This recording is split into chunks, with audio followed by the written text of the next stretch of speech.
Bonjour, merci de nous rejoindre sur François. Nous sommes avec Lio qui vient nous livrer un témoignage. Donc Lio, c'est une jeune femme qui pendant un moment a suivi des traitements, des opérations pour devenir un homme. Avant de revenir sur cette décision, vous avez souhaité témoigner de votre histoire, de votre parcours. Déjà, je vous remercie beaucoup donc de partager ce témoignage avec nous. Et je vous laisse la parole. Alors, bonjour. Merci infiniment pour l'invitation. Donc, je m'appelle Lio Kessler. Je suis connu sous ce nom, mais mon nom d'origine, c'est Hélène Lia Kessler. Donc, je viens de Suisse. Je suis dans un petit canton qui s'appelle le Valais et je suis né en 1989. Voilà. Euh, Sinon, pour revenir à ce que vous avez dit, alors j'ai fait une transition de femme à homme. C'est ce qu'on appelle aujourd'hui communément comme ça. Mais c'est vrai que mon objectif, c'était pas d'être un homme, c'était surtout de pas être une femme. Donc maintenant, c'est vrai que j'ai un peu de peine quand on dit ça, mais c'est tout à fait juste. Voilà. Oui, c'est ce que vous m'avez expliqué quand on a parlé avant, c'est que vous avez réalisé en fait, c'était beaucoup plus que vous ne vouliez pas être une femme que de devenir un homme. Mhm. Et donc, si vous voulez, parce que vous m'avez expliqué, donc en fait, vous, ça a commencé petite. Euh, oui, alors bon, moi, il faut savoir que j'ai fait ça il y a 10 ans en arrière. Du coup, j'avais 23 ans et depuis petite, j'ai, disons, certaines caractéristiques, mais je suis pas comme ça depuis petite, mais je vais vous raconter ça. Mais oui, depuis que je suis petite, donc depuis que j'ai 3 ans, j'ai un refus des habits, des robes, etc. Quand ma mère elle s'approche avec les habits comme ça, je me mets à hurler, je veux absolument pas mettre de robe. Je joue principalement avec des garçons, je joue pas du tout au Barbie. Euh, je, je refuse aussi assez vite mon prénom. Et du coup, ben voilà, je grandis un peu comme ça. Bon, j'étais une petite fille qui était assez timide et réservée. Je prenais mes jouets, puis je jouais seule dans la cour de récré. Donc voilà, j'étais un petit peu comme ça, un peu dans ma bulle. Et puis après, en grandissant, bah voilà, il y a le corps qui change parce que c'est vrai que quand on est petit, quand on est enfant, il n'y a pas cette notion de corps. En fait, on est un petit peu, il y a une évidence d'être comme ça, on est un tout, quoi. Et on se rend pas compte que il y a un corps et un esprit. On n'a pas cette notion-là. C'est vraiment quand la puberté arrive et puis que le corps il change, il y a cette notion de corps qui apparaît à l'esprit. Enfin, moi, j'avais vraiment ouais, c'est cette perte de contrôle de toutes les informations qui arrivent d'un point de vue extérieur, comme le regard des autres qui change, enfin tout ça, et puis le corps qui se transforme de manière anarchique et beaucoup dans le gonflement, bah voilà, c'est les femmes. Hein. Et du coup, ouais, j'ai mal vécu comme beaucoup de personnes, mais voilà. Et puis, ouais, j'ai assez cultivé, je pense aussi, une sorte de haine et de jalousie des hommes assez vite aussi. Donc voilà, j'ai eu des petits copains, après j'ai eu des copines. Et puis une fois que j'ai eu des copines, vers l'âge de 14 ans, je me suis déclaré homosexuel. Et là, c'est vrai il y avait beaucoup de critiques des hommes sur les femmes. C'était aussi assez difficile à porter pendant ce temps-là. Et c'est vrai que ma, ma haine des hommes, elle a aussi beaucoup augmenté à cette époque. Et puis ensuite, j'ai commencé à plus réussir à m'identifier aux femmes homosexuelles. Hein. Parce que bon, faut quand même savoir que dans le monde hétéro et dans le monde gay, il y a aussi énormément de codes. Donc voilà, t'es un bon hétéro si, et un bon gay si. Donc voilà, il y a aussi des filles qui aiment que les filles masculines ou que les filles féminines. Il y a des garçons qui aiment que les garçons masculins ou que les garçons féminins. Enfin voilà, il y a aussi un tas de codes dans ces communautés. Et puis bah, je me retrouvais plus là-dedans, quoi. En fait, il y a beaucoup de stéréotypes, c'est ça que vous êtes en train de dire. Il y a beaucoup de stéréotypes, ouais, autant chez les hétéros que chez les homosexuels, ouais. Ouais. Et du coup, enfin, tu es lesbienne si, et si tu rentres dans certaines catégories aussi, quoi. Donc, Bah, tu es lesbienne si tu es, je veux dire, si t'es attiré sexuellement par les femmes, non? oui, si tu es attiré sexuellement par les femmes, mais après, il y a aussi tout un code de vestimentaire, de gestes, de langage, de plein de choses, quoi. Donc, il y a Ouais. aussi une culture qui est autour de l'homosexualité. Comme autour de l'hétérosexualité, il y a aussi une culture de code, de façon de regarder, de façon d'être en posture. Tout ça, c'est des codes. C'est paradoxal parce que vous dites, et donc j'ai très vite développé une haine des hommes et une jalousie, mais en même temps, vous dites que vous jouiez principalement avec des garçons. Oui, alors plus petit. Après, c'est vrai que, enfin, petite, je jouais principalement avec des garçons. Mais comme je vous dis, petit, on n'a pas on n'a pas trop de notion de l'autre, de notion de soi. On a moins ça. C'est vraiment plus avec l'adolescence que ça se développe. Donc, La notion de corps, par exemple. donc, Moi j'ai eu vraiment l'impression que la notion de corps, elle venait s'ajouter à mon esprit comme une nouvelle variable qui n'existait pas avant, quoi. donc, vous commencez à vous sentir mal aussi, donc comme lesbienne, enfin avec vis-à-vis des codes ou des stéréotypes ou... Ouais, en tout cas, au bout d'un moment, j'arrive plus à m'identifier aux femmes. Je sens plus ce sentiment d'appartenance. J'arrive plus à m'identifier aux lesbiennes. Donc, je commence de plus en plus à m'éloigner de ça. En même temps, c'est vrai que je sors avec certains types de filles qui sont relativement féminines, etc. Et plus je définis les femmes comme étant, enfin, plus je dis ça, c'est une femme, et plus je m'éloigne, j'ai l'impression de m'éloigner de ça parce que j'arrive plus à m'identifier à ça. Donc, plus je sors avec des filles qui sont très féminines, des femmes que je prétends être des femmes, et ben plus j'arrive pas à m'identifier à ça et plus je m'éloigne de cette représentation-là, quoi. Oui, Et puis c'est vrai que moi, j'ai toujours, disons que qu'on peut dire qu'en règle générale, je ressemblais plus à un garçon. En fait, plus de, j'étais plus catégorisé en tant que garçon, autant dans mes envies, dans mon comportement, dans mon caractère. C'est que j'avais rien d'une fille. Donc, ce qui semblait être le plus proche de moi, c'était plutôt être un garçon, quoi. Bon, oui. aussi parce qu'il faut savoir que ben moi je suis né en 89, donc quand j'étais ado, on n'avait vraiment pas du tout de modèle, quoi, à part Rihanna, Beyoncé, et puis ces filles, voilà, qu'on voit à la télé, ces chanteuses, des modèles de femmes, on en avait pas, quoi. À part des filles très sexualisées qui sont au pouvoir, mais très sexualisées quand même. Enfin, c'est assez spécial, mais on n'avait pas je trouve qu'on n'avait pas de modèle de femme, quoi. Oui. Et donc, voilà, et donc, après, comment vous arrivez donc à vous dire, je ne suis pas une femme? Et qu'est-ce qui se passe? Quelle est la suite des événements, si vous voulez, l'enchaînement, comment il s'est fait?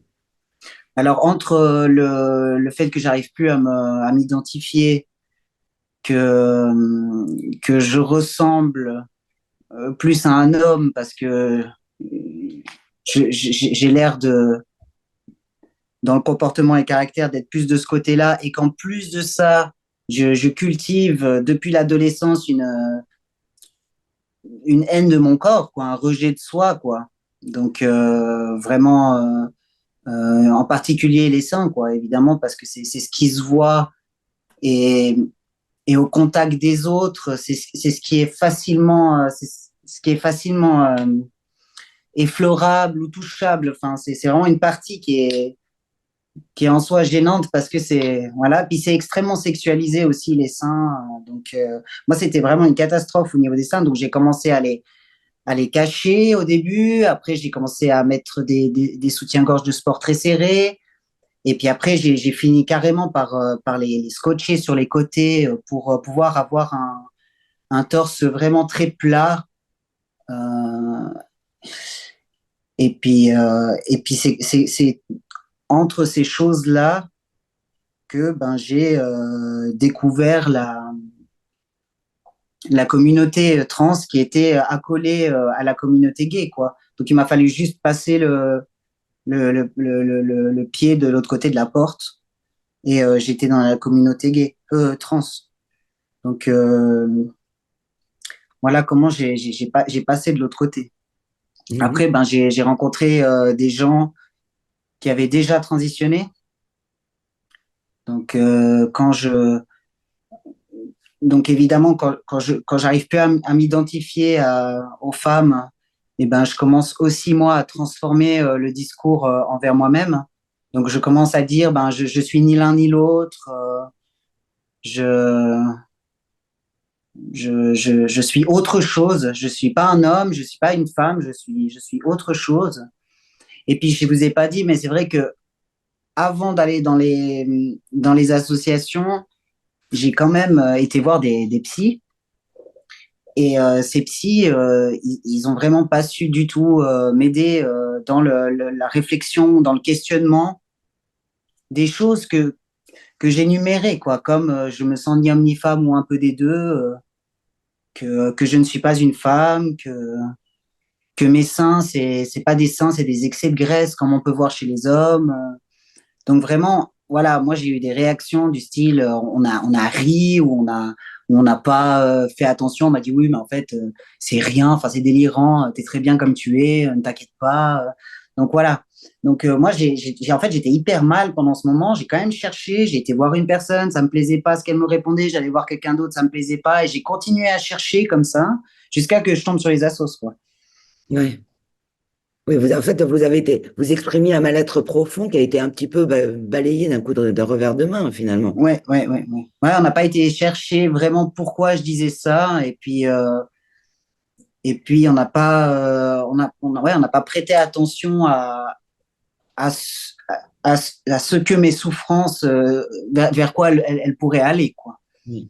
Et vous m'avez dit aussi que vous aviez été exposé à la pornographie extrêmement jeune, enfin très Mm, petite,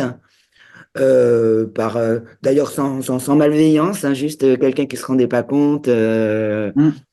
un garçon plus âgé, un peu plus âgé que vous, enfin qui se rendait pas compte de ce que ça pouvait faire. Donc, parce que enfin, vous étiez toute petite, enfin c'était, Mais j'avais 8 ans ouais, quand j'ai commencé à être exposé à de la pornographie, parce que ben, il y a plusieurs années, la pornographie, c'était aussi quelque chose enfin, d'assez banal au final, où ça commençait à se banaliser. Et voilà, on avait des cassettes VHS à l'époque, et à la place de Cendrillon, bah, il y avait autre chose, quoi. ouais. Donc, ouais, on se fait avoir comme ça, mais c'est vrai que on s'en rendait vraiment pas compte à quel point ça pouvait être vraiment très néfaste pour un enfant d'être confronté à de la pornographie, ouais, c'est clair. Ça m'a Bah, certainement pas aidé, hein, ça c'est sûr. disons que ça donne pas une image très valorisante de la femme, Oui, ça c'est sûr, ouais. et on n'a Puis pas on n'a pas fait. envie, et on n'a pas envie d'y être non plus, hein, du coup, hein, C'est ça c'est ça, sûr, quoi. Ça c'est c'est ça. sûr. Mais en même temps, bon, c'est paradoxal parce qu'en même temps, il y a ça qui est absolument terrible et en même temps, j'ai consommé beaucoup de pornographie plus tard quand j'étais ado et jeune adulte. Donc, il y a c'est comme si c'était culturel, normal de regarder de la pornographie, même pour les filles. Et même, c'est plutôt valorisant de dire oui, oui, moi je regarde de la pornographie. Enfin voilà, voilà, c'est aussi pour faire comme les hommes. Donc, Oui, oui, et puis, ouais, oui, et puis je suis grande, et puis côté un puis peu oui, puis c'est banalisé, émancipation. quoi. C'est normal. Faut trouver ce qu'on aime. Enfin, comme si on n'avait pas conscience, parce que ça, j'ai appris beaucoup plus tard que en fait, l'excitation sexuelle, elle vient automatiquement sans qu'on soit excité, en fait. C'est comme les filles qui ressentent de l'excitation alors qu'elles ont des agressions sexuelles, en fait. Et après, elles se disent, ah, mais en fait, j'ai aimé ça et tout. Mais non, en fait, ça n'a rien à voir. C'est juste que le corps a une réaction normale par rapport à un stimuli, en fait, et ça n'a rien à voir avec un désir. Alors, des fois, quand on regarde de la pornographie, on peut dire, ah, bah, je suis excité, mais en fait, c'est un leurre, quoi. C'est un vrai leurre. On croit qu'on est excité, mais en fait, c'est une réaction du corps qui est tout à fait normale parce qu'il y a un stimuli, mais on n'est pas du tout excité par ce qu'on voit, en fait. Pas du Oui, tout, non, quoi. Mais c'est on bien. fait une confusion parce que ben, ça a l'air tellement vrai, on a la sensation du corps et du coup, on associe avec l'image, mais c'est vraiment pas du tout. Il m'a fallu longtemps pour comprendre ça, mais c'est pas du tout bien la pornographie. Donc donc vous avez cette période où vous vous dites que vous êtes ni une femme ni un homme, que vous êtes donc quelqu'un d'autre. Oui. Et puis, et donc là, et après, à partir de là, vous vous faites prendre en main, donc après des tentatives, bon, bah, des tentatives de prise en charge d'aide auprès de professionnels, de psychologues qui ne vous aident pas. Du coup, vous vous tournez vers les associations, et donc là, qu'est-ce qui se passe? Ben, je cherche, puis ben, je trouve. Et je trouve en plus des personnes qui ont un discours similaire au mien, voire même encore différent. Et du coup, je me dis, ah waouh, en fait, c'est exactement ça, quoi. C'est exact, je suis exactement tombé au bon endroit. Les gens sont juste pas au courant. Tout ça, c'est caché. Et du coup, j'ai vécu ça vraiment comme une révélation je me suis dit, ah bah voilà, enfin, on peut être qui on est, on peut être ce qu'on veut. Enfin, ça répondait vraiment à cette lente idée qui traînait dans ma tête. Et puis ben là, forcément, ben les trucs où j'étais petite, ben ça fait consonance. Donc je veux plus mon prénom, je veux pas les robes, je me sens plus garçon. Enfin, tout vient en fait après valider des idées qu'on a déjà avant, quoi, qui peuvent dire autre chose, mais que quand on met une autre définition, bah, tout d'un coup, ça prend un nouveau sens, quoi. Donc là, je me dis, là, c'est bon, c'est ça.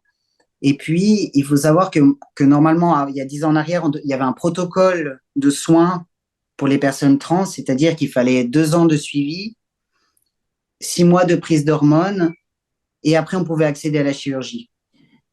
Et moi, j'arrive là, je me sens, je dis, je suis ni homme ni femme, je veux pas de testo, je veux rien, je veux juste qu'on m'enlève ces seins que je peux plus supporter, quoi.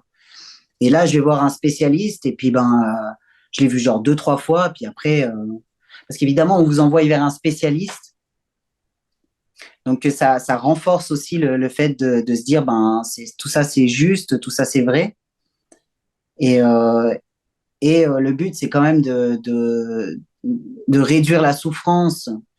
Donc voilà, moi j'ai exprimé ma souffrance et puis en quelques séances, on m'a dit que les assurances devaient prendre en charge selon mon protocole, c'est-à-dire juste m'enlever les seins et qu'ils n'avaient pas à dire non. Et du coup, je suis rentré en guerre avec les assurances pour être prise en charge euh, sans le protocole de soins qui est censé être admis. Et, euh, et ça n'a pas du tout fonctionné. Et du coup, vu que j'étais prise dedans, c'était très émotionnel. En plus, on a l'impression qu'on va contre vous parce on veut pas vous payer, etc. J'ai été en clinique privée, puis j'ai cotisé moi-même pour payer mon opération. Donc vous avez commencé par vous faire enlever les seins. Donc j'ai commencé par me faire enlever les seins. Et puis, là, je me suis réveillée de l'opération. Donc, je me suis endormie avec une conviction. Et puis, quand je me suis réveillée, il y avait une réalité totalement différente, quoi. Puis, c'est vrai que là, j'ai été très, très mal. J'avais vraiment envie de me suicider. J'étais hyper mal. Puis là, bah, les associations, elles vous disent, mais non, mais t'inquiète, c'est normal de passer par là. Ça fait partie du processus. Ça va aller et tout. Et puis, ben, ça a été plusieurs mois très compliqués jusqu'à que ben, il faut que le cerveau trouve des solutions pour pouvoir apaiser le mal-être et puis trouver un sens pour apaiser le mal-être. Et du coup, je me suis dit, non, mais en fait, j'avais pas bien compris, mais en fait, je suis trans et il faut que je commence les hormones. Je peux pas rester comme ça. Enfin, j'étais maintenant une femme sans sein. C'était vraiment bizarre. Et du coup, ce qu'on appelle dysphorie augmentait de plus en plus, quoi. Donc, il fallait faire quelque chose. Donc, ben, on m'a mis sous traitement hormonal de testostérone. Et là, ben, c'est clair que la testostérone, ça booste, quoi. Donc, ça reste un stimulant quand même. On le voit pas comme ça. On le voit vraiment comme un processus. Mais ça reste que ça fait cet effet-là. Et du coup, ben, on se sent quand même beaucoup mieux. On se sent bien, on a le corps qui commence à changer, la voix, donc la dysphorie diminue. Et puis ben voilà, après ben, ça repart dans l'autre sens parce que ben il y a jamais, voilà, ça suffit pas. Il y a eu aussi un certain moment où j'ai rencontré une fille et euh, et c'est vrai que pendant ma relation avec cette fille-là, il y a beaucoup d'interrogations qui se sont posées parce que elle me disait qu'elle serait jamais sortie si avec une fille par exemple parce que ben moi je disais que j'étais un garçon et puis elle disait qu'elle était hétérosexuelle donc elle serait jamais sortie avec une fille ou des fois quand on regardait des reportages ou des trucs sur les personnes trans elle me disait ah mais ces personnes elles sont un peu bizarres et tout alors que qu'elle arrivait pas à faire... enfin voilà moi j'avais dit que j'étais un garçon elle m'avait pris comme ça et du coup elle faisait plus Mais elle faisait plus la différence, quoi, en fait.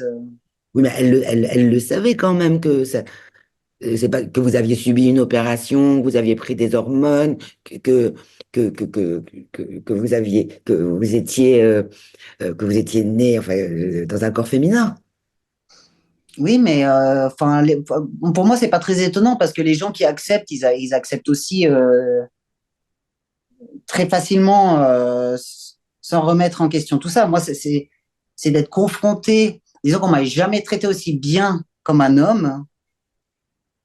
Et c'est ça qui m'a créé aussi de la dysphorie, c'est qu'en fait, il y a à certains stades, quand on vous traite comme un homme, vous n'êtes pas toujours un homme, quoi, vous voyez. Donc, il y a forcément des moments où ça bloque dans la tête, quoi. Puis, vous n'êtes pas toujours un homme quand vous allez chez le médecin, vous n'êtes pas un homme. Quand vous rencontrez une nouvelle personne, vous n'êtes pas un homme. Enfin, je veux dire, donc voilà, ça crée des dissonances en fait dans la tête, quoi. Et, euh, et voilà, au bout d'un moment, du coup, ben, bon, au début que je l'ai rencontré, ben, j'allais faire cette hystérectomie et ovariectomie parce que voilà, il fallait que je me débarrasse vraiment de ce qui semblait être appartenir à la femme et dont je ne pouvais absolument plus du tout supporter, quoi. Et de parler d'utérus et d'ovaires, pour moi, c'était vraiment très gênant, c'était horrible, quoi. Donc, Et vous pensiez que c'était parce que cette femme vous avait dit qu'elle serait jamais sortie avec une femme? non, non, non, pas du tout, parce que ça, c'est des éléments qui viennent s'ajouter, je dirais. Tout vient s'ajouter parce que évidemment que quand j'ai commencé mon traitement hormonal, l'endocrinologue, il m'a aussi dit, il faut pas rester comme ça, il faut, il faut avancer. En plus, tu n'auras pas une bonne transformation si tu gardes une production hormonale femme et de la testostérone. Donc voilà, de toute façon, il y aura des atrophies. Enfin voilà. Donc au début, je voulais pas du tout, mais entre les discours là, la nouvelle rencontre, la dysphorie qui est toujours là et qui augmente, c'est toujours un panier, hein, de toute façon. Et là, on se dit non, mais ouais, faut se débarrasser de tout ça, quoi, vraiment. Et là, j'ai même pas vu un psy ou quoi que ce soit, quoi. J'étais voir une fois une gynéco recommandée par mon endocrinologue. Et puis, on a fait une visite que moi, c'était pas possible pour moi d'aller sur la chaise. La gynécologie, c'était vraiment pas possible. Donc, elle m'a juste fait un peu des dessins. On a discuté comme ça 20 minutes. Et puis après, j'ai passé sur la table, quoi. Donc, voilà. Puis voilà, là, ça a été le réveil a été difficile parce que j'ai chopé une infection. Enfin, ça a été assez compliqué aussi de m'en remettre. Et puis après, c'était parti. Donc après, j'ai vécu comme un garçon, transformé comme un garçon pendant 9 ans jusqu'à aujourd'hui. Vous n'aviez pas de pénis. Alors j'ai heureusement pas fait la phalloplastie parce que j'ai pris beaucoup de renseignements, j'ai failli la faire et tout, mais c'est vrai que faut savoir que je travaille, donc quand j'ai fait l'ablation des seins, j'ai dû arrêter mon travail. Quand j'ai fait l'ovarectomie et l'ostérectomie, j'ai dû arrêter mon travail pendant plusieurs mois. Et du coup, ben, c'est déjà de ce côté-là, c'est très compliqué à gérer. Voilà, moi j'ai des clients et tout, c'était compliqué à gérer. Et puis en plus de ça, la chirurgie, c'est pas la dernière chirurgie, c'est pas une petite chirurgie, quoi. Hmm. Donc quand vous allez vous renseigner et tout, enfin moi j'en ai même pleuré de d'en avoir envie, mais de ne pas oser le faire, quoi. Parce que d'ailleurs, franchement, c'est la première opération que j'aurais fait si ça avait été simple, quoi, je pense. La toute première que j'aurais fait, je pense. Hmm. Mais, euh, mais c'est quand même très délicat. Et puis il faut, enfin, je sais pas, faut après. Enfin, je sais pas, j'ai eu une peur quand même, une certaine conscience de me dire qu'il pouvait y avoir des dégâts vraiment graves. Après, comment on fait pour uriner, d'infection, de vrais problèmes. Et je crois que ça m'a. Alors, je me disais toujours, je le ferai vers 50 ans, quand les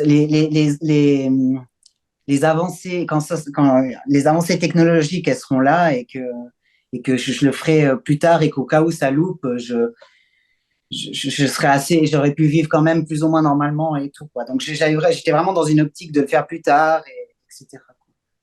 Mais parce qu'après vous dites, non mais je pose aussi la question parce que vous dites que vous avez vécu comme un garçon, mais ne serait-ce que dans les relations intimes, ça me paraît compliqué. Même cette femme qui disait, qui a été avec vous et qui disait qu'elle était hétérosexuelle, enfin vous m'avez dit qu'elle vous avait jamais vu nu, quoi. Oui, ben bon, moi je suis déjà assez pudique de base, donc je vais pas, enfin voilà, je vais pas trop m'exposer, j'ai pas trop exposé ma nudité en règle générale, mais c'est vrai que là enfin quand vous performez dans quelque chose, mieux vaut garder un peu de mystère parce que sinon c'est c'est c'est moins fun, quoi. Mais non, c'était pas possible parce que c'était trop moche, quoi, comme ça, quoi. Donc on avait des rapports intimes. C'était peut-être spéciaux, mais en tout cas, je jouais assez bien mon rôle pour que ça passe crème, quoi.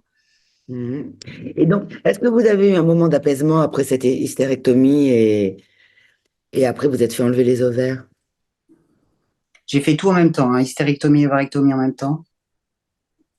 Mais oui et non, parce que à chaque étape, ça a été la même chose. Ça a été horrible. Puis ça va mieux parce que ben, vous avez passé l'étape et puis vous avez des effets bénéfiques, c'est-à-dire qu'on vous considère plus facilement, on se trompe moins, des trucs comme ça. Donc ça, c'est les effets bénéfiques. Mais après, effectivement, ben, dans les relations, les autres personnes qui vous connaissez d'avant, enfin après vous sélectionnez beaucoup votre famille, enfin c'est pas facile pour eux non plus, quoi, de devoir tout changer les prénoms, tout changer les pronoms. Enfin voilà, d'autres acceptent plus facilement, d'autres acceptent moins. Donc voilà. Et vous me dites que pendant un moment, vous avez été militante d'ailleurs, vous. Enfin, vous encouragez aussi les autres à faire comme vous. Oui, bien sûr, ouais, bien sûr. Ben, c'est sûr que une fois qu'on a découvert ce qu'on est, c'est plus favorisant d'avoir des personnes que vous rencontrez qui sont comme vous, parce que ça va faire que vous vous dites, ben oui, j'existe, c'est bien ça. S'il y a d'autres qui existent, j'existe aussi, quoi.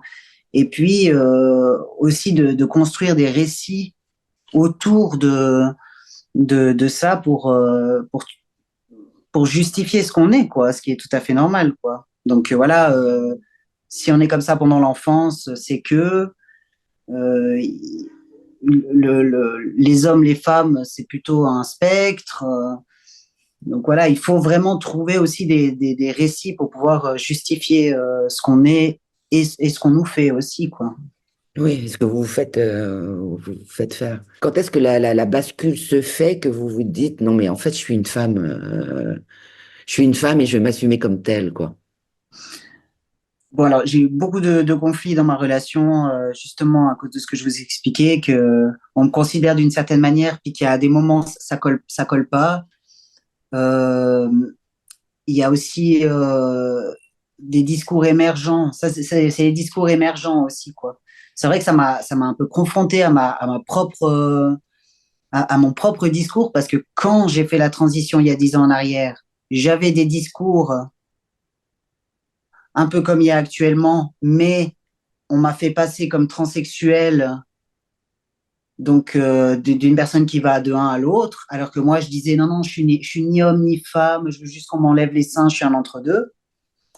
Et puis quand j'ai eu vraiment des gens qui ont eu ces discours en face de moi, donc du style une femme, c'est pas forcément quelqu'un qui a des seins, une femme, c'est pas forcément quelqu'un qui a des ovaires, une femme, c'est pas forcément quelqu'un qui a un utérus, une femme, c'est pas forcément quelqu'un qui a un vagin. Alors là, là j'ai explosé parce que moi qui fais tout pour ne pas être une femme, qui essaye de tout effacer, de rayer ça de ma vie, je veux plus en entendre parler, et ben là, la définition qu'on me fait de femme, c'est une définition dans laquelle je peux rentrer, quoi, en fait. On me dit une femme, c'est pas forcément quelqu'un qui a des seins, j'ai enlevé mes seins, c'est pas forcément quelqu'un qui a un utérus, j'ai enlevé mon utérus. Et malgré tout ça, je peux être encore catégorisée comme une femme. Donc du coup, c'était tellement dissonant que j'ai dit non mais c'est foutu, c'est bon, j'ai compris, je suis une femme, j'ai compris. Mais toi qui est un homme qui dit être une femme, ben si tu fais tout gicler, ça veut dire que tu peux aussi rentrer dans la catégorie d'homme, donc ça change plus rien là. Si on peut plus définir, euh, tout le monde rentre et du coup personne ne rentre dans la case de la définition. Donc, pour moi, ça a été un peu tous ces éléments-là qui ont fait que j'ai dit non, mais là, c'est beaucoup trop, c'est bon, j'ai compris, je suis une femme, je, ce qui s'est passé, ça va pas, quoi. Et après, là, il a fallu comprendre, en fait, qu'est-ce qui s'était passé, quoi. Pourquoi j'en étais arrivé là, en fait.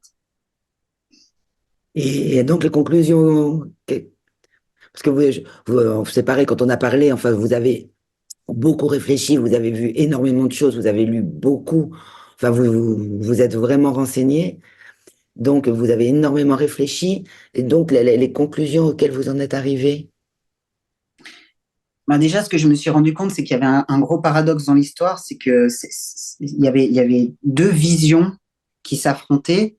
C'est que d'un côté, il y a des gens qui pensent que l'être trans, il existe fondamentalement, qu'il existe depuis toujours qu'il a toujours existé dans l'histoire, dans l'histoire, dans l'évolution de nos sociétés, que de ce fait-là, il y a des enfants qui sont comme ça, et que du coup, il faut prendre en charge ces personnes vulnérables parce qu'elles sont en grande souffrance et qu'elles ont un taux de suicide très élevé.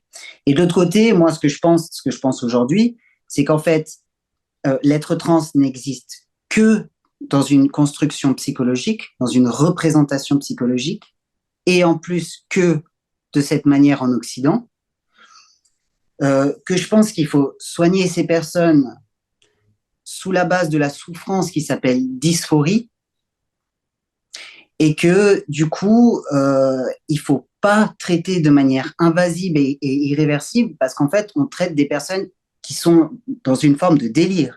D'ailleurs, maintenant, j'ai plus l'habitude de dire de dire que je n'étais pas trans, mais que j'étais en transe. C'est vraiment très différent, quoi. Et du coup, je pense que aussi le suicide est omniprésent quand il y a du mal-être, sans qu'on puisse identifier où est la source. Vous voyez ce que je veux dire? Oui, je vois ce que vous voulez dire. Donc voilà, donc ce qui est important aussi, c'est de bien distinguer la dysphorie, moi j'appelle pas ça dysphorie de genre, mais la dysphorie de la transidentité. Parce que la dysphorie, c'est un symptôme, c'est pas un diagnostic, c'est un symptôme. Et la transidentité, c'est une construction psychologique et culturelle. Donc ces deux choses sont totalement différentes. Et puis la dysphorie, d'abord c'est un symptôme, et en plus de ça, elle peut se retrouver dans énormément de maladies ou de troubles psy. Et puis la dysphorie, elle peut être traitée de différentes manières. C'est-à-dire que bah, moi, bon là maintenant, ils ont retiré du cadre de la psychiatrie, mais à l'époque, déjà c'était sous le cadre de la psychiatrie, mais à l'époque aussi, on peut dire que ben, les personnes qui avaient des troubles psy, on les traitait, on les prenait en charge d'une manière qui était très invasive et très brutale. On les jetait dans l'eau froide, on leur faisait des chocs électriques, on leur coupait des bouts de cerveau. Enfin, c'était hyper violent. Et je veux dire, aujourd'hui, comment on traite les personnes avec des troubles psychiatriques, ben, c'est par médicament, on peut toujours remettre ça en question, évidemment. Maintenant, c'est remis même en question, on fait plus de thérapie cognitive. Mais le truc où ça n'a pas changé, c'est quand même dans ce domaine-là, quoi. Je veux dire, dans tous les autres domaines, si on a changé les méthodes invasives, sauf pour la dysphorie qu'on appelle dysphorie transsexualisme. Enfin, on colle ces deux choses-là ensemble. Et je pense que ça, c'est une grosse erreur, quoi. Parce qu'en même temps, même si c'est un trouble psy, on peut tout à fait remettre en question la manière dont on traite, dont on choisit le traitement pour ces personnes, quoi. Parce que même si aujourd'hui on peut dire, bah ok, t'es trans, bah ok, mais pourquoi on opère en fait? Pourquoi on fait de la chirurgie, quoi, irréversible sur des organes sains? Enfin, je veux dire, on est quand même dans un pays développé, c'est quand même assez dingue, quoi. Mais... Oui, parce que vous m'avez dit aussi, avant et au téléphone, vous m'avez dit, aujourd'hui, je suis très fière d'être une femme. Oui, j'ai mis 34 ans à le dire, mais aujourd'hui, je peux le dire, je suis hyper fière d'être une femme, ouais.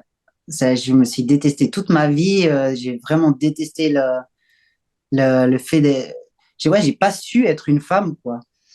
Et je suis hyper fière d'être une femme, et en plus, j'aime les autres femmes aussi, parce que je me suis aussi rendu compte dans cette histoire que ben, plus je crée une différence avec les femmes alors qu'on est la même chose, plus je réduisais la femme à certains aspects, en fait. C'est clair que si on est deux femmes et que je crée une différence entre nous deux, eh ben, je vais mettre sur vous des choses qui sont forcément des stéréotypes parce qu'il va falloir construire une différence entre nous deux alors qu'il n'y en a pas. Vous voyez ce que je veux dire? Et alors, vous m'avez dit aussi, en fait, que vous témoignez pour que ça serve aux autres. Alors, je vais témoigner parce que s'il y a des personnes qui ont vécu la même chose que moi, ou s'il y a des personnes qui sont concernées par ce sujet,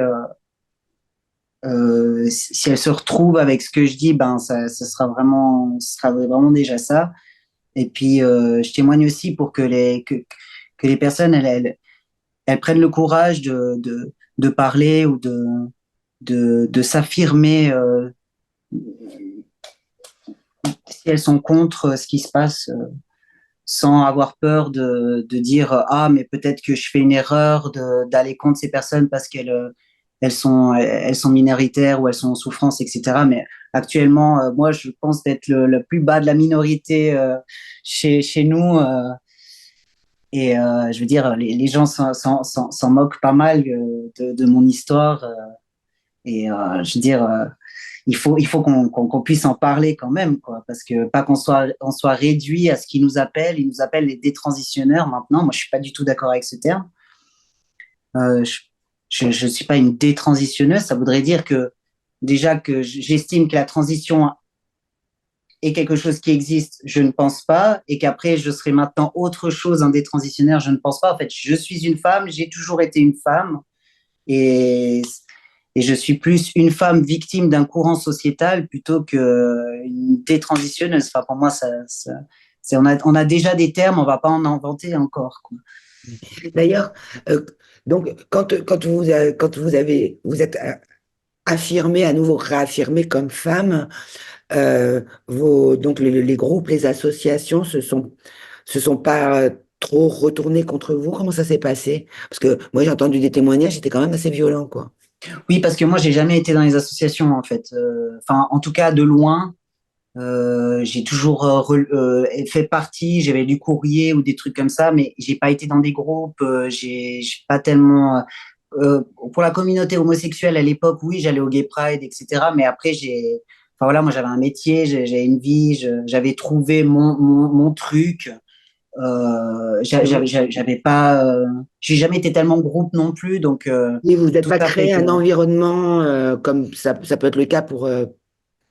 Alors, bon, le fait que moi, j'ai quand même un- euh, je me suis quand même engagé à faire le tour des institutions de mon canton pour aller parler de ça, pour aller dire que ça n'allait pas, qu'il y avait des dérives, etc. Donc, je suis tout à fait exposé au fait que mon expérience est réduite au fait que je suis une détransitionneuse et que même si moi je regrette, ça remet pas en question que les autres soient heureux avec leur choix. Hmm. Même si moi je dis bien que être heureux avec son choix, ça ne veut pas dire qu'on a raison avec les démarches qu'on qu'on entreprend, quoi, parce on a un tas d'exemples qu'on peut citer où des gens sont très heureux avec ce qu'ils pensent et pourtant il y aurait matière à discuter sur les démarches qu'ils entreprennent par la suite, quoi. Comme des masculinistes ou des gens qui sont dans la radicalité ou dans des médecines alternatives, etc. Bon, ça, il y a tout un sujet, hein. Hmm. Et donc, est-ce que vous avez pu arrêter toutes les hormones? Alors là, ça fait 1 mois et demi que j'ai arrêté. Ça faisait 9 ans que j'étais sous testostérone. C'est tout Et récent. hein, Il n'y a pas longtemps donc que vous avez arrêté. non, ça fait depuis le 1er mai. Donc là, j'ai commencé un nouveau traitement. Bah, j'ai commencé un traitement pour les femmes, quoi, un traitement d'œstrogène. Et ça va bien. Ouais. Ouais. Ça va. Et qu'est-ce qu'on vous dit? Vous n'êtes pas inquiète pour votre santé? Ah bah bien sûr, mais on n'a aucune donnée ni rien du tout, quoi. Enfin, moi, j'ai l'air d'en parler comme si ça allait, etc. Mais il faut savoir que j'ai été énormément traumatisé par cette histoire.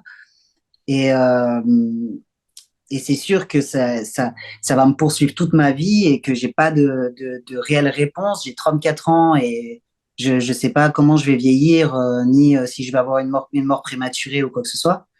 Mais disons que pour moi, vraiment, le plus important, c'est d'avoir compris, d'être en vie, de pouvoir vivre. C'est vraiment le plus important aujourd'hui, quoi. Donc, j'essaye vraiment Oui, parce que de quand, garder le cap. parce que quand vous m'avez dit je veux témoigner pour les autres, vous m'avez aussi dit parce que pour moi c'est foutu. C'est pas pour moi Oui, parce que oui, oui, oui, c'est clair. Pour moi, pour moi, c'est foutu, quoi. Je peux pas revenir en arrière. J'ai fait ce qu'il y avait. Alors, il n'y a pas de moins pire, hein. Je pense même si une fille, elle se fait juste enlever les seins, elle pourra jamais allaiter, et c'est une mutilation. Donc, bon, c'est horrible. Mais disons que c'est vrai qu'à mon stade, on a tout enlevé. On a traité pendant longtemps, j'ai reçu longtemps, pendant presque 10 ans de la testostérone, comment enlever les ovaires, l'utérus et tout, et que maintenant, bah, j'ai pas ni possibilité de revenir en arrière, ni de possibilité de ne pas être sous traitement. Bah, c'est vrai que c'est un peu stressant pour la suite, quoi.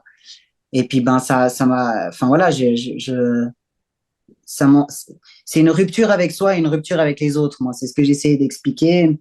C'est que voilà, une grosse rupture avec soi, donc il faut s'en remettre aussi. Puis c'est une rupture avec les autres parce que ben aujourd'hui, j'ai une apparence plutôt masculine, une voix masculine.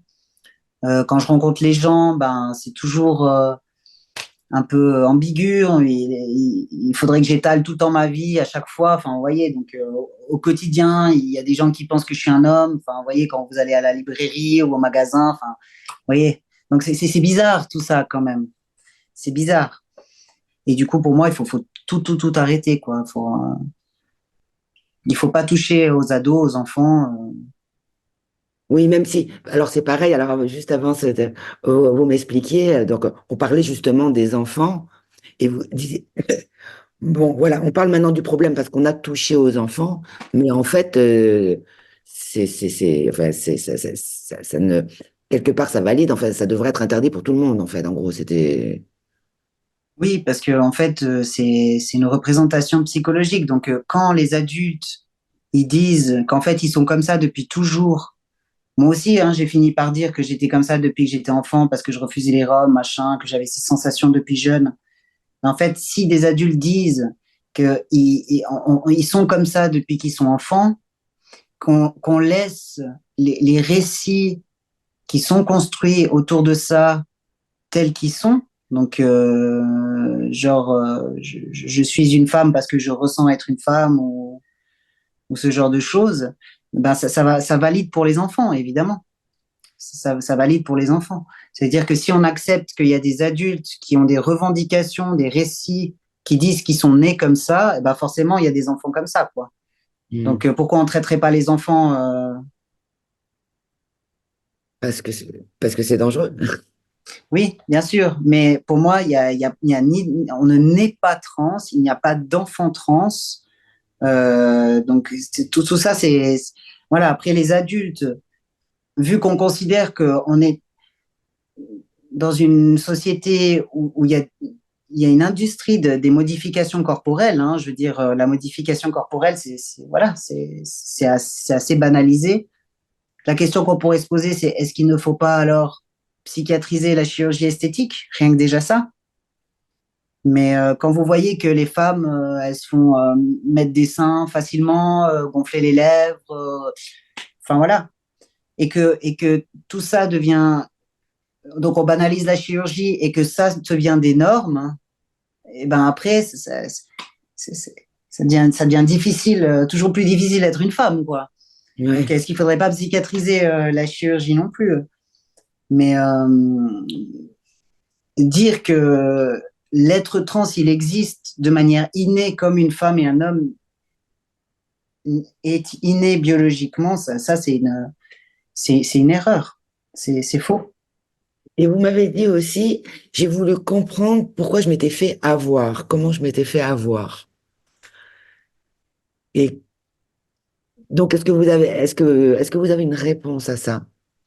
Pour vous, des choses qui sont saillantes, enfin, Et pour moi, je pense que je peux rentrer dans pas mal de définitions de troubles. Donc, je pense que je pourrais facilement être Asperger ou TDA ou HP ou je rentre schizophrène, borderline, trans. Donc, je rentre vraiment dans beaucoup de catégories, quoi, vraiment. Donc, je pense on pourrait se dire qu'on s'est trompé de diagnostic, certes. Mais moi, je pense sincèrement que la plus grosse maladie que j'ai, qui n'est pas une maladie, c'est d'être une femme, en fait. Vraiment, j'ai vraiment cette impression-là parce que je n'ai pas pu supporter, donc, quand j'étais jeune et que l'adolescence, elle a commencé, que, en fait, on appelle ça une dysphorie pubertaire, ça, c'est très connu, en fait, hein. mm, Et en fait, j'ai pas supporté que mon corps change, que je sois sexualisé, que le regard des autres change sur moi. J'ai pas supporté tout ce qui était attrait et difficile pour les femmes, les règles.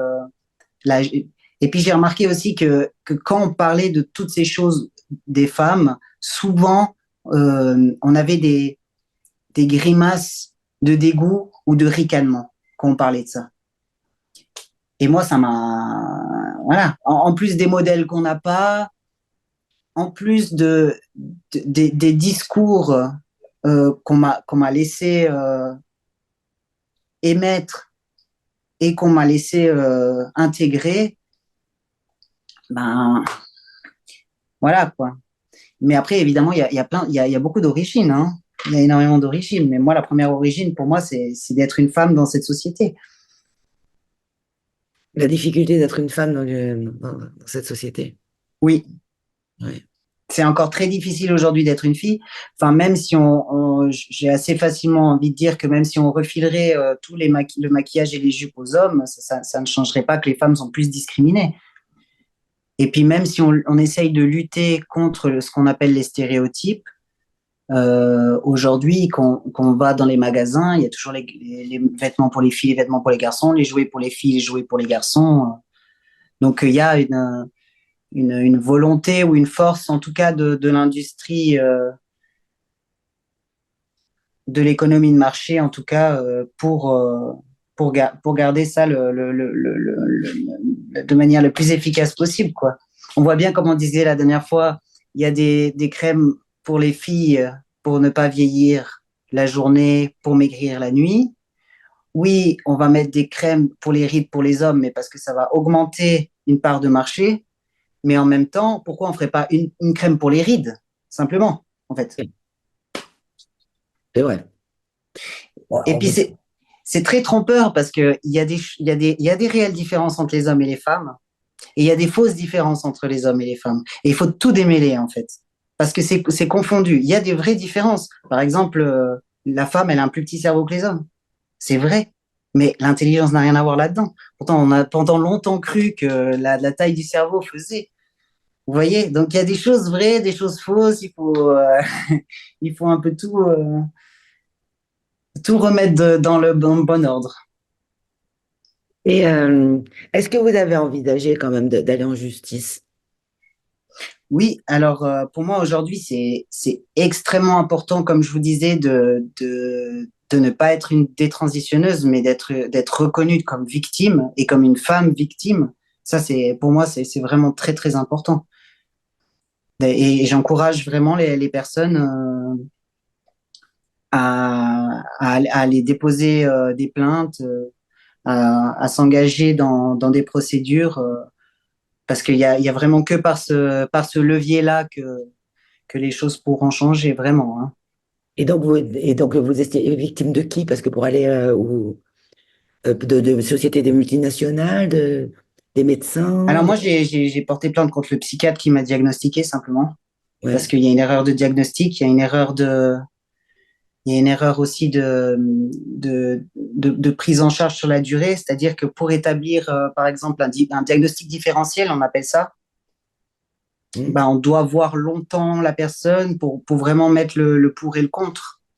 Ça n'a pas été fait. C'est ça qui est difficile, c'est de comment on conjugue le fait que il faut prendre du temps pour être sûr qu'on a pris la bonne décision et traiter le plus rapidement possible pour éviter les souffrances. C'est ça qui est difficile. Oui, mais parce que là, on en est où, on est en train plus ou moins en fait, d'interdire, enfin, les transactivistes en fait, refusent les prises en charge psychologiques et psychiatriques. Oui, bon après c'est une longue bataille, hein. Ça c'est pas venu du jour au lendemain, mais il y a 10 ans en arrière, il y avait un protocole et puis moi je dis non, je veux juste me faire enlever les seins et est-ce que c'est pas aussi parce que des gens comme moi sont arrivés en disant nous on veut les choses comme ça que les associations poussent et puis que les lois se modifient, quoi. Et puis on en arrive aujourd'hui aux simples déclarations. Ça veut dire que vous pouvez aller maintenant vous-même aller changer de sexe, hein. Après, vous me disiez, mais les lois ont évolué. Oui, non. Les lois ont évolué, c'est à cause aussi de personnes comme moi, etc. Enfin, ça, c'est quelque chose. Je peux pas vous laisser dire ça parce que c'est la responsabilité des scientifiques, des médecins. Vous voyez, éventuellement, des gens Et je sais. qui font les laboratoires. Je veux dire, qu'ils sont censés être les sachants, les experts. On sait très bien, dans d'autres circonstances, empêcher les gens de se faire du mal, hein. Quand il y a des enjeux économiques ou vous voyez, on sait très bien vous forcer à mettre votre ceinture de sécurité dans la voiture. On sait très bien vous empêcher. de prendre certains médicaments. Il y a certains médicaments qu'on ne peut avoir que sur ordonnance parce qu'ils sont trop dangereux. Ce que je veux dire par là, c'est que Et je comprends. les personnes, Mais on peut pas s'empêcher de culpabiliser, hein. Déjà, quand on voit ce qui se passe aux enfants, on sait qu'on a participé à ça, on sait qu'on a induit, enfin, qu'on a convaincu sa famille, ses amis, qu'on a hurlé sur la société, enfin voilà, on peut pas s'empêcher de culpabiliser quand on voit ce qui se passe, de se dire qu'on a participé à ça et qu'on se sent dépassé et qu'il faut absolument qu'on trouve des solutions pour pouvoir se dire au moins j'ai fait quelque chose parce que c'est horrible ce qui se passe actuellement, quoi. C'est très difficile de voir qu'on enlève des seins à des jeunes, qu'on enlève des glottes, qu'on enlève, enfin, je sais pas, c'est qu'on enlève des pommes d'Adam, enfin pas des glottes, mais des pommes d'Adam, je veux dire, parce que bah, c'est pour un homme, c'est trop visible. Alors mais oui, mais il n'empêche que c'est les, voilà, il y a des sachants, c'est leur responsabilité à eux. oui, c'est sûr que là, on ne sait pas comment on en est arrivé là, mais on en est quand même arrivé là, quoi. Donc oui, je veux bien croire que je sais que je suis pas du tout responsable dans le sens où je suis victime d'un mouvement sociétal, d'une construction psychologique et culturelle, D'une industrie. d'un lobbying, donc Oui. d'un groupe très puissant. Je sais tout ça, mais on culpabilise quand même, quoi, parce qu'on a participé, on a hurlé ses revendications, parce qu'on a été là-dedans, parce qu'on est aussi très frustré de s'être fait avoir, parce que voilà,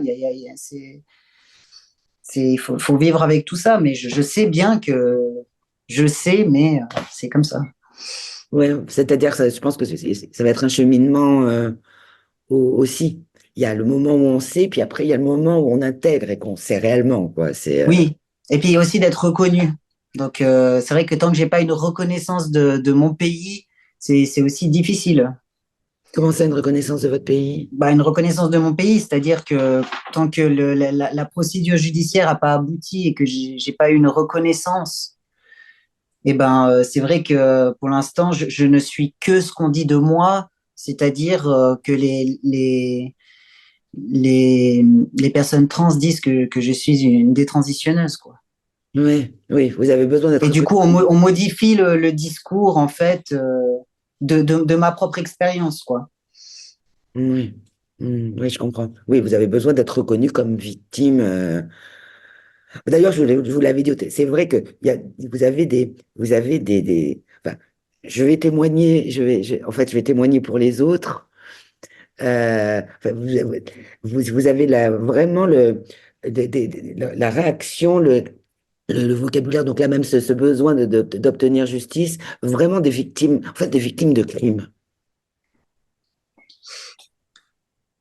Moi, les personnes que j'ai entendues, vous voyez, je veux dire, que j'ai entendu parler comme ça, et j'en ai entendu beaucoup, ce sont des personnes qui ont survécu à des crimes. Oh, mais c'est pas, enfin, vous savez, une ablation, c'est pas rien, quoi. Je veux Bah, dire, c'est une si j'allais chez manipulation le médecin génétique. puis je disais, mais je veux qu'on me coupe le bras ou la jambe, jamais on ferait, quoi. Jamais on ferait, quoi. Et c'est vrai que quand on est dans le truc, on se dit, ouais, c'est une torsoplastie, quoi. Donc on modifie le regard de ça et la manière de l'intégrer. Et quand vous passez d'une torsoplastie à une amputation des seins, je veux dire, c'est pas du tout c'est pas du tout la même optique, quoi. Oui. Donc c'est vraiment un choc, quoi. Ben oui, mais vous voyez, quand je vous dis, c'est de même, vous-même, vous le dites, les responsables, c'est les professionnels, puisque vous vous dites, j'aurais demandé à ce qu'on me coupe un bras, on ne l'aurait pas fait. Oui, c'est clair. Non, non, mais bien évidemment il y a des responsables et du coup, c'est comme dans toute procédure, quoi. Faut trouver les responsables. Il y a des responsables, il y a des victimes. Donc moi, ce statut-là, j'y tiens vraiment, quoi. Parce que pour l'instant, on fait que discréditer mon histoire en réinterprétant mon expérience en disant que je suis une détransitionneuse, quoi. Et là, c'est bien, il y a des responsables, il y a des coupables. C'est, parce que c'est ça, il y a des Ça, coupables. ça, ça, oui. Écoutez, je vous remercie beaucoup. Est-ce que vous avez des choses à ajouter? Oui. Ce que je voulais dire, c'est que euh, pour bien montrer que c'est une construction psychologique, faut, comme je vous ai dit avant, on n'est pas toujours un homme. C'est-à-dire que quand on rencontre quelqu'un de nouveau, on n'est pas un homme. Quand on va chez le médecin, qu'on doit se mettre nu, on n'est pas un homme. Quand on sera mort et qu'on sera sur la table du médecin légiste, on ne sera pas un mort, on ne sera pas un homme. Et si on retrouve mes os et qu'on analyse mes os, je ne serai pas un homme. Donc les seuls moments où je suis un homme, en fait, c'est dans ma tête à des moments très, très précis, quoi. Et je veux dire, est-ce que ça doit suffire à effacer tout le reste? Il faut vraiment se poser la question, quoi. Oui, oui, puis les chromosomes X, chromosome Y, ou XX, c'est indépassable. Oui, c'est vrai qu'il y a les chromosomes, mais il y a aussi le fait qu'on fasse de l'archéologie, qu'on retrouve des vestiges de femmes et que grâce à ça, on peut dire, ben non, en fait, les femmes, elles chassaient comme les hommes. Ben non, en fait, les femmes, elles faisaient telle chose parce qu'on peut établir en reconstruisant l'histoire. Je pense qu'il faut aussi se poser la question, je vous dis ça comme ça, mais il faut aussi se poser la question de quand un homme, il dit qu'il est une femme et qu'il se fait élire en politique, est-ce qu'il y a plus de femmes en politique? Il faut vraiment se poser la question dans ce sens-là, quoi. Là, c'est même plus une question de ne pas être discriminant ou de ne pas faire souffrir les gens, quoi. C'est vraiment une question de logique, quoi. Oui, oui. Bah, d'ailleurs, c'est aussi des points qui sont soulevés de la même façon dans le sport ou C'est ça, c'est ça, c'est ça. Je ne saurais pas donner une définition de ce que c'est être trans, quoi, en fait. C'est une personne qui s'autodétermine d'après un ressenti. Parce que effectivement, bah, on en a pas parlé, mais ce serait la même chose pour le cas de Michael Jackson ou de Rachel Dolezal. C'est pareil. Est-ce que Michael Jackson, il était noir ou il était blanc? Bah, il y a des gens qui vous diront, ben, s'il a la conviction profonde, qu'il a le ressenti et qu'il le souhaite, ben, il est blanc. C'est la même chose, hein. merci Lio. Est-ce que Ah, vous avez, merci. est-ce que vous avez dit tout ce que vous vouliez dire? Mais je crois bien, hein. Mais tant mieux. Donc, déjà, merci pour votre témoignage et pour votre courage, parce qu'il en faut beaucoup. Et merci donc de nous avoir suivis sur France Soir. Merci pour votre soutien et à bientôt.